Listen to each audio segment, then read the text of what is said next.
kamera pertama gua yaitu Canon 7D. Gua buka-bukaan aja itu mungkin 2,5 juta sampai 3 juta itu ada sekali foto wedding. Seharusnya nih ya, kalau ngikutin UMR aja gitu, harusnya rate foto wedding sekarang freelance 5 jutaan gitu nggak sih? Gue juga punya temen videographer, dia dibayar sampai mungkin 6-7 juta ada kali, 7 jutaan gitu. Gue dapet info dari temen itu dapet itu sekarang freelance foto 500.000 sampai sejuta. Oh my god, what? Atau gue jadi dosen aja kali ya? Gak usah sadar dikit sadar gitu. Nggak bisa lah, gue ngerti kita main di daerah misalkan. Kita nggak bisa matok harga seperti yang dulu Aksio. Sekali wedding nih, pre-wed 20 juta, 10 juta. Ya nggak akan masuk gitu. Menurut gue ya, kalian yang ngasih harga murah, itu tuh cuman ada dua kemungkinan nih. Yang pertama, kalian nggak sustain. Jadi oke, mungkin kalian bisa hidup, tapi secara skill kalian nggak berkembang, kita nggak perlu publish ke publik gitu. Kalau kita ini fotografer murah loh gitu. Jadi menjaga image itu penting sebenarnya. Sekarang nih gue bilang ini udah minimal banget gitu kita harganya foto video. Halo guys, ini segmen baru. Jadi mau coba konten belajar. Ini konten pertama dan pasti nggak akan bagus. Gue yakin, dan ya ini juga sekalian gue belajar ngomong sih sebenarnya. Oke, jadi ini mau bikin konten namanya adalah nyetir bareng bersama Anici gitu kurang lebih. Oke nggak sih judulnya? Oke lah ya. Jadi intinya selama nyetir ini sekarang lagi mau photoshoot dan mau gue jadi gaffer juga. Jadi bantuin temen aja sebenarnya buat setting lighting gitu, dan di belakang udah bawa lampu LED 3 biji, dan ya kita coba aja ntar gimana hasilnya, nggak tahu. Dan ini cukup jauh perjalanannya, sekitar 1,5 jam, jadi gue punya banyak waktu di sini. Ya let's go, kita ngonten aja. Oke, sebenarnya gue belum kepikiran mau topik apa gitu, tapi kurang lebih apa ya, tadi dapat ide sih. Jadi mau ngomongin tentang pertama masa depan industri fotografi, dan ya ini dari sudut pandang gua yang udah 15 tahun di industri dari 2009. Jadi gua itu 2009 mulai belajar motret, itu pinjem temen gitu pertama, biasalah dulu Canon 1000D, lalu pinjam saudara 500D, 450D seperti itu. Itu zaman mirrorless, belum ada mirrorless sih, masih DSLR, masih awal 2009. Lalu baru 2010 itu udah mulai serius. Habis itu gue juga ngakuin gue cukup privilege karena gue dibeliin sama orang tua kamera pertama gue, yaitu Canon 7D. Nah itu adalah kamera pertama gue. Dan ya setelah itu banyak sih, ada 600D, apa 5D, 6D itu, tapi itu gue udah kerja, jadi gue udah nabung dari duit jajan, dan ada kerjaan lah tipis-tipis dulu, 500.000, sejuta, itu dulu ya 2010. Dan ya zaman itu memang bayaran segitu itu masih kecil, dan di puncak-puncaknya gue motret itu sekali bayaran, sekali kerja nih ya, misalkan waktu foto event itu 1,5 juta, 2 juta. Foto wedding pun dulu gue itu kurang lebih, gue buka-bukaan aja itu mungkin 2,5 juta sampai 3 juta itu ada sekali foto wedding. Dan ya itu cukup gede kan sebenarnya. Itu jauh sebelum COVID, 2014, 2015 itu kurang lebih di tahun-tahun itu tuh. Sebenarnya agak miris nggak sih, itu aja kan udah 10 tahun lalu tuh. 10 tahun lalu tuh nggak tahu UMR di Jakarta berapa. Coba kita lihat. Kita karena sambil macet jadi kita tanya ChatGPT. UMR di Jakarta tahun 2015. Nah, itu 2,7 juta per bulan. Sekarang udah hampir 2 kalinya kan. Coba tanya sekarang Ini gue ambil UMR karena ya ini buat patokan aja ya sebenarnya, meskipun nggak bisa buat patokan banget. Tapi oke. Ya udah 5,4 juta, berarti 50%. Dulu gue mau trade wedding 2,5 juta, 3 juta. Seharusnya nih ya, kalau ngikutin UMR aja gitu, harusnya rate photo wedding sekarang freelance 5 jutaan gitu gak sih? Dan gue nggak nyalain siapa-siapa, karena sebenarnya semua itu ikut berperan di sini. Nggak cuman freelance yang banting harga. Jadi gue tahu sih memang freelance itu ya namanya juga persaingan kan kita.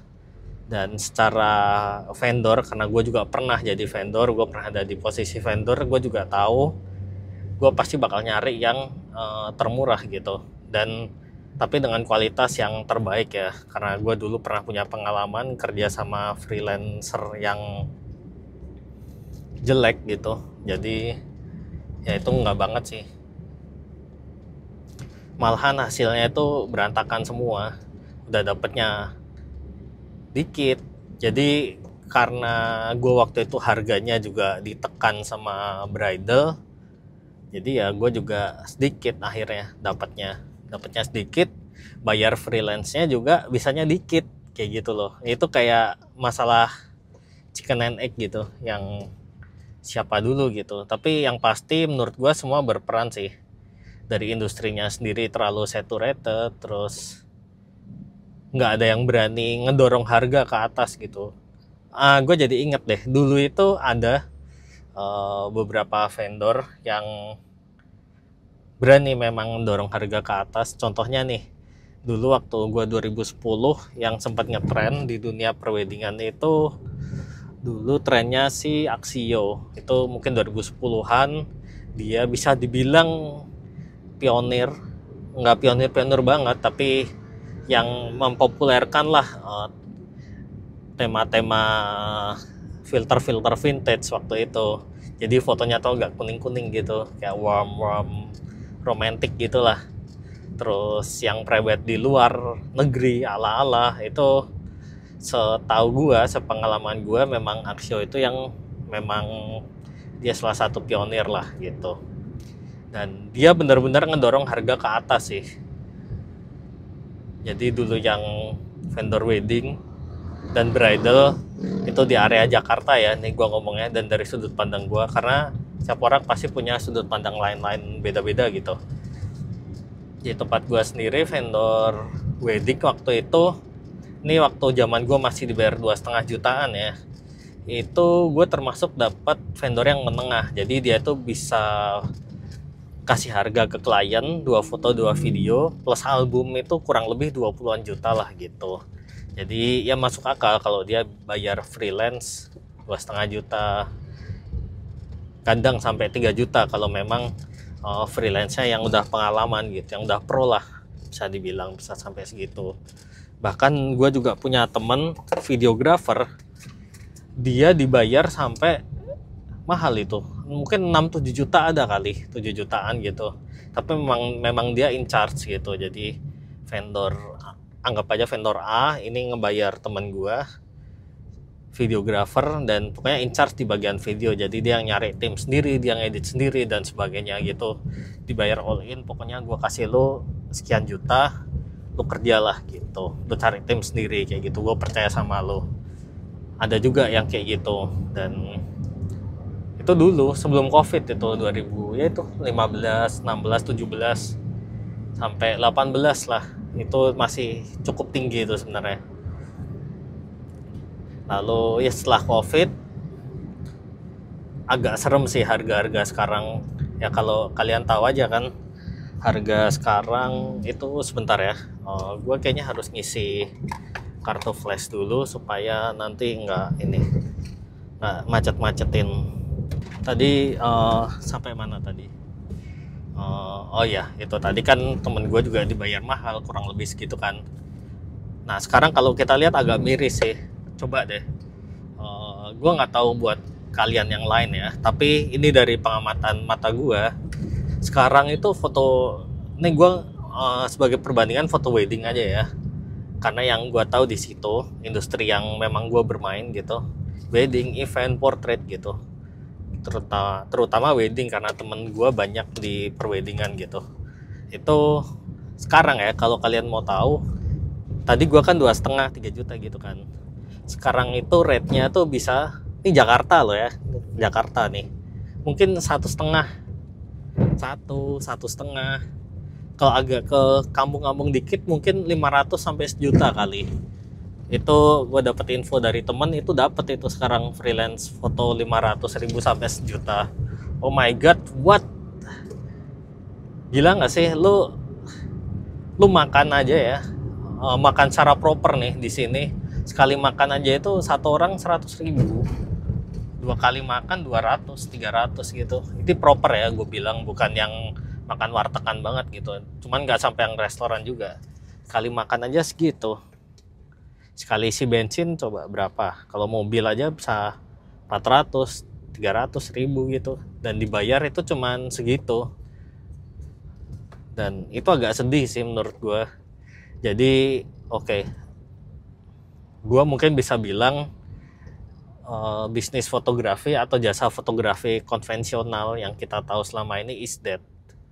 Udah agak mati sih bisnis fotografi itu, karena ya itu, supply-nya tuh banyak banget dan demand-nya sih ada, cuman segitu-segitu aja gitu. Dari dulu juga sama, orang wedding juga jumlahnya sama.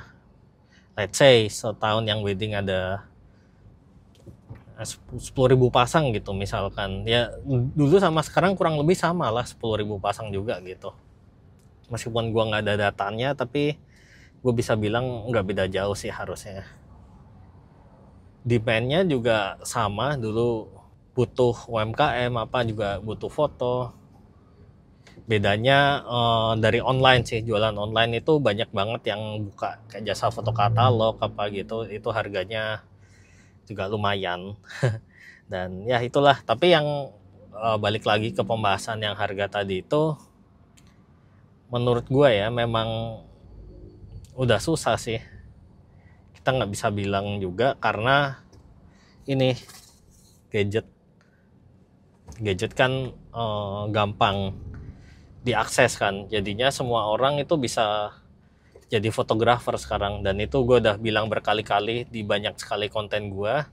Contohnya nih, misalkan UMKM gitu atau foto katalog lah, yang tadinya foto itu harus hire fotografer, sekarang gue lihat jasa foto katalog udah nggak terlalu tinggi lagi gitu trafficnya, nggak kayak dulu. Tapi gue nggak bisa menyalahkan hal itu, karena itu juga membuka banyak lapangan kerja baru kan. Contohnya nih kayak content creator gitu aja lah.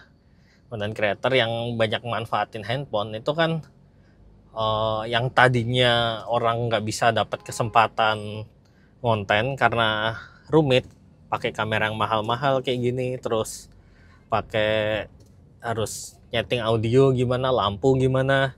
Dulu lampu continuous itu mahal guys, serius mahal. Dulu gue beli lampu yang LED kecil di atas handphone, bukan di atas handphone sih, di atas kamera aja itu 500.000. Itu 2013-14 kali. Sekarang dengan harga segitu tuh udah dapat lampu LED continuous yang lumayan, godox yang nggak terlalu gede wattnya, itu tuh udah dapat gitu. Sekarang dengan duit 1 juta aja kalian udah bisa dapat lighting yang berkualitas. Bahkan cuma ratusan ribu lah, 200.000 aja itu udah bisa dapat gitu lighting. Jadi ngonten alias memproduksi suatu visual itu udah gampang. Dan gue nggak mau bedain ya. Orang ada yang bilang, kalian boleh nggak setuju sih sama gue, tapi ada orang yang bilang, gue ngonten dulu dong. Itu tuh di kepala gue sama aja kayak gue mau motret dong gitu. Sama sih sebenarnya kan. Yang penting kan produk akhirnya itu kan visual. Ngonten hasilnya foto dan video. Kita foto dan video juga, ya hasilnya kan sama gitu kurang lebih. Jadi kalau orang bilang content creator itu slash foto videografi juga gitu. Jadi dengan banyaknya orang yang mau jadi content creator, termasuk gua sekarang ini yang lagi mencoba gitu, yaitu membuat market jadi makin saturated. Ditambah dengan mudahnya akses dan gampangnya orang cari tutorial sekarang. Dulu kalau cari belajar kamera, gua dulu 2009 2010 belajar kamera itu gua sampai beli buku, dan buku yang gue beli itu mostly import. Jadi dulu siapa bukunya, Henry siapa gitu, gue lupa. Terus Tom siapa ya, gue lupa Tom siapa gitu. Tapi sampai sekarang gue masih ada buku-bukunya di rumah. Itu buku-buku import lah gitu. Itu yang dulu gue belajar foto itu dari situ. Makanya mungkin itu yang bikin gue kuat di teorinya. Jadi kalau kalian ngelihat konten-konten gue yang ngebahas foto, itu mostly gue banyak melakukan pembahasan yang boring gitu. Karena ya memang bisa dibilang itu strength gue sih, atau gue jadi dosen aja kali ya. Ya itu adalah strength gue karena bisa ngerti teori itu. Jadi kayak ngertilah lampu itu powernya harus sekian, kalau kita mundurin lampunya sekian meter itu harus berapa kali lebih kuat gitu. Itu ada perhitungannya dan kurang lebih gue tahu gitu. Depth of field misalkan, kalian tahu kan kayak kamera yang bokeh-bokeh gitu, lensa yang bisa bokeh-bokeh gitu, itu kan sebenarnya ada perhitungan tuh. Kalau kita jaraknya sama objek yang difokusin sekian, kita butuh depth of field sekian supaya semuanya fokus seperti itu. Dan ya itu semua ada ilmunya. Tapi kan sekarang udah, pertama dipermudah jelas dengan algoritma. Sekarang bokeh itu bisa dibuat. Yang kedua, semua orang itu don't care gitu loh. Kita salah setting nih, gue salah setting nih, misalkan gue salah setting, itu orang juga don't care. Mereka ya udah, mereka nggak bisa ngelihat kesalahan itu gitu loh. Jadi kadang-kadang bikin konten yang perfect alias secara theoretically perfect gitu, bener shutter speednya, bener lightingnya dari mana, komposisinya bener, itu tuh kayak nggak terlalu relevan di zaman sekarang. Itu menurut gua. Terus apa tadi, balik lagi ke pembahasan yang foto ya, foto video harganya itu. Tadi gue sempat bilang fotografi is dead, tapi ini agak ambigu nih. Gue bilang fotografi itu mati karena ini jangan sampai salah ditangkap sama kalian atau sama orang lain gitu. Karena menurut gue fotografi itu tergantung definisinya nih. Kalau kita lihat secara industrinya tadi, itu tuh benar-benar is dead. Jadi sekarang freelancing itu zaman sekarang susah gitu buat hidup. Ini gue bilangnya di Jakarta ya, karena ini fakta yang gue tahu sendiri di Jakarta gitu. Dengan harga yang semakin ditekan gitu tuh susah. Dan kalian buat dapat penghasilan yang layak itu tuh kalian benar-benar harus kerja Sabtu Minggu tanpa istirahat gitu.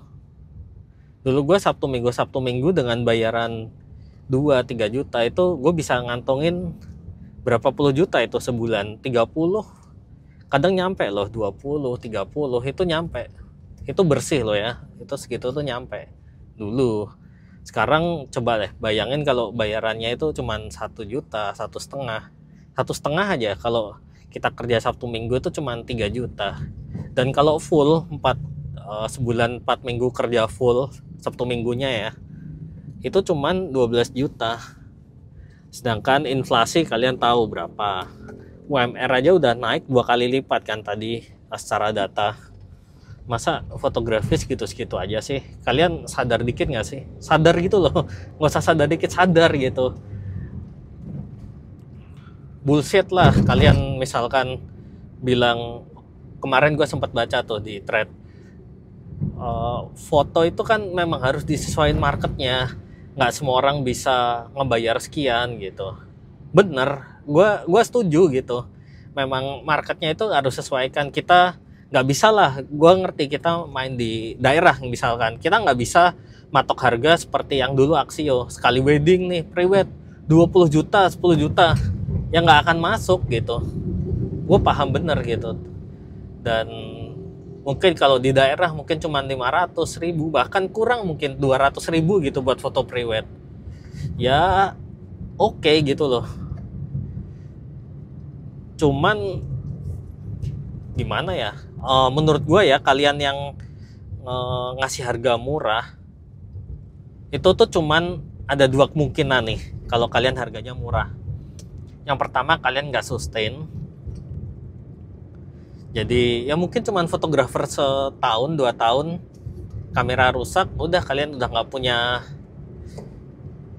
backup lagi tuh, karena duitnya habis buat hidup aja pas-pasan gitu. Jangankan mau upgrade kamera, upgrade skill, hidup aja dari duitnya aja udah pas-pasan gitu. Itu kemungkinan pertama. Kalau kemungkinan yang kedua, kalian tetap bisa bertahan tapi fotografi kalian nggak akan kemana-mana, segitu-segitu aja. Jadi kayak ya udah, jalan di tempat aja gitu loh. Jadi oke, mungkin kalian bisa hidup tapi secara skill kalian nggak berkembang, dan ujung-ujungnya yang seperti gue bilang ini, mati juga karena makin lama makin turun. Mungkin gue termasuk salah satu korbannya dan yang agak ngedumel lah, marah-marah gitu di sini. Tapi mau ya kalian tuh sadar gitu. Terus gimana sih nanti yang misalkan nggak bisa bayar gitu? Pasti ada pertanyaan seperti itu kan. Ini adalah saran dari gue, dan ini kalian bisa terapin cuman kalau kalian benar-benar hidup dari fotografi ya. Beda cerita kalau kasusnya itu kalian ini cuman sampingan.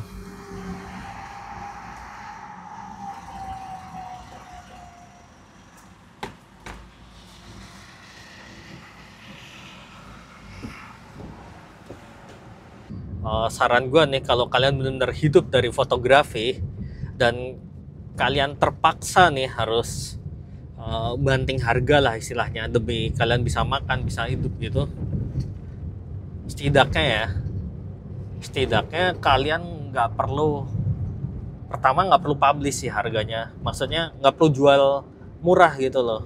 Sekarang itu banyak fotografer yang tanda kutip ya, menurut gue tuh kayak jual murah. Jadi beneran price listnya tuh dipublish semurah-murah mungkin supaya menarik klien, padahal itu akan menghancurkan bisnis. Sama lah itu seperti pedagang-pedagang UMKM yang banting-bantingan harga itu.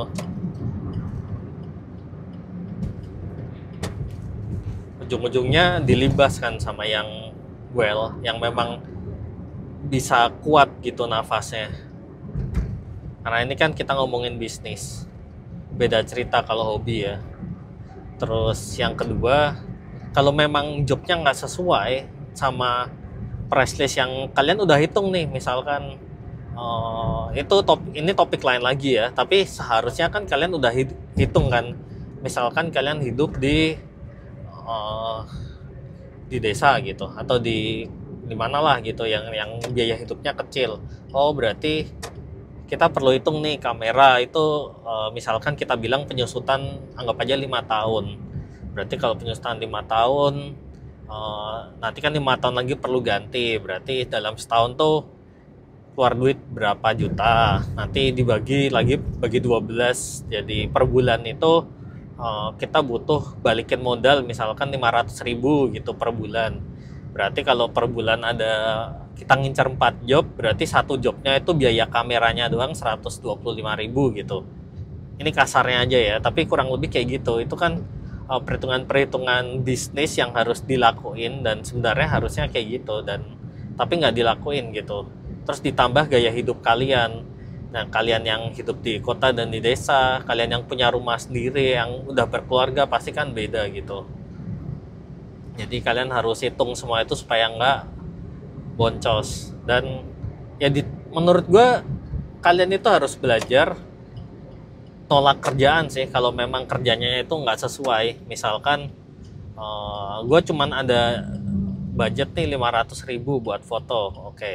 Kan kita ada dua pilihan ya. Pertama, kita tetap terima tapi kayak karena memang kita butuh gitu, karena memang mungkin seperti yang gue bilang tadi, kalau kalian memang full time di fotografi dan ya memang bertahan hidupnya di situ aja, mungkin memang butuh, menurut gue oke lah, bisa sih diterima karena memang budgetnya sekian. Tapi kan kita nggak perlu publish ke publik gitu kalau kita ini fotografer murah loh gitu. Jadi menjaga image itu penting sebenarnya. Menurut gue memang harus ada sih vendor-vendor yang terutama yang besar, yang punya nafas gede, yang mereka jangan sampai ikutan main di perang harga ini gitu. Harus bener-bener ngejaga berdedikasi lah gitu buat bisa bermain di harga yang tinggi, jadi dorong ke atas terus gitu loh. Jadi biar harga itu nggak di bawah. Kalau nggak makin lama makin di bawah, mati sih, pelan-pelan mati. Karena gini deh, sekarang nih gue bilang ini udah minimal banget gitu kita harganya foto video. Tapi let's say sekarang beras kilo berapa tuh? 5 kilo itu 78.000, 70 ribuan lah.